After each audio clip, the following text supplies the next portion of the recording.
Ladies and gentlemen, it is an honor for me to receive the Sunak Peace Prize, particularly in time increasingly marked by war and violence, and in times when speaking of peace is perceived as unrealistic and utopian.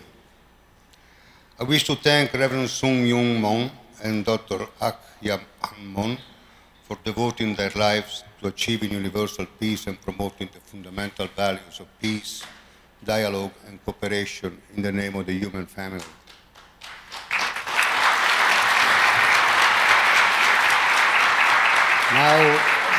Now more than ever, there is a compelling need for building a better world for future generations and sustainable peace. I have personally seen the atrocities of war and its devastating effects.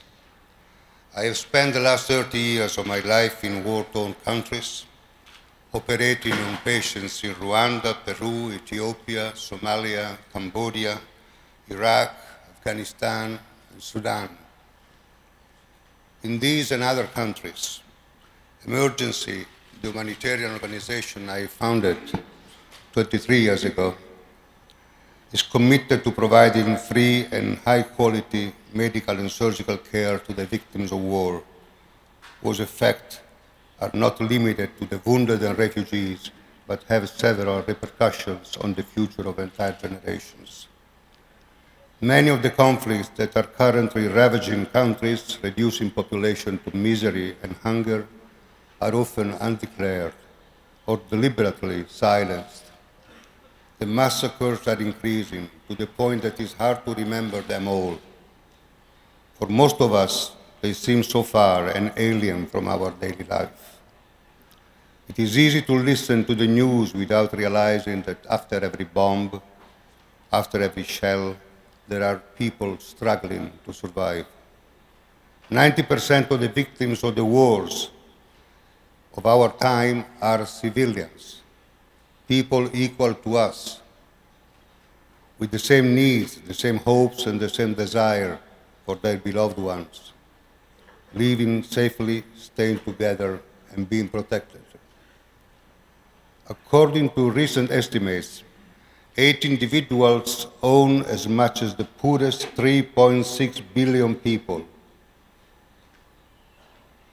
Meanwhile, every day, 1 in 9 people go to bed hungry. We are still surprised that people increasingly embark on perilous journey and strive to find a better future. Last year, over 60 million people were forced to leave their homes, looking for protection and safety. They had the dream of living in peace, but we are deaf to their hopes. What did they do wrong? A Somali guy landed in Sicily asked me. I could not give him an answer. Even though migrants arriving in Europe represent a small portion of the migrant population scattered across the globe, the so-called migration crisis has shed light on the hypocrisy of the European approach to the human rights. On the one hand, we firmly promote the principles of peace, democracy, and fundamental rights, while on the other, we are building a fortress made of walls and cultural barriers, denying access and basic help to thousands of people fleeing war and poverty.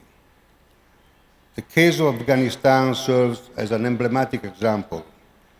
In the last 15 years, Afghanistan has been devastated by a new war.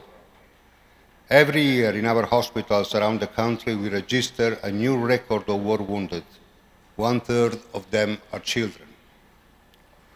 Afghanistan has been the second source of country of the refugees worldwide, only recently surpassed by Syria, with almost 3 million Afghans living mainly in Pakistan and Iraq. This tragedy has been ignored for many years by the Western countries and has become a priority only when Afghan refugees have turned to Europe as their final destination. In response to this increasing flow, rather than investing in welcoming and integration and addressing the root causes of the conflict, European leaders have signed an agreement with the Afghan government to legally deport asylum seekers back to Afghanistan in exchange for financial aid. The broken lives of all of them urges us to reflect, asks us to take action to get out of the spiral of war and violence. If we wish to work for the survival of humankind, the abolition of war is necessary and inevitable.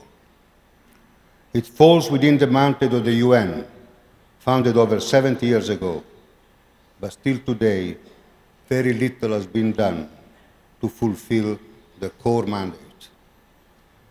Emergency has come to believe that the abolition of war is the only realistic and human solution to end human sufferings and promote universal human rights. With this objective in mind, Emergency is working to launch an international campaign involving world-renowned personalities as well as ordinary citizens. It might sound utopian, but in fact, it is realistic and it is an achievable objective. It is up to the world citizens to take actions and conquer peace. Renouncing the logic of war and practicing fraternity and solidarity is not only desirable, but urgently needed if we want the human experiment to continue. Today, I'm very happy to have the chance to warmly invite all of you to join in this effort. Thank you.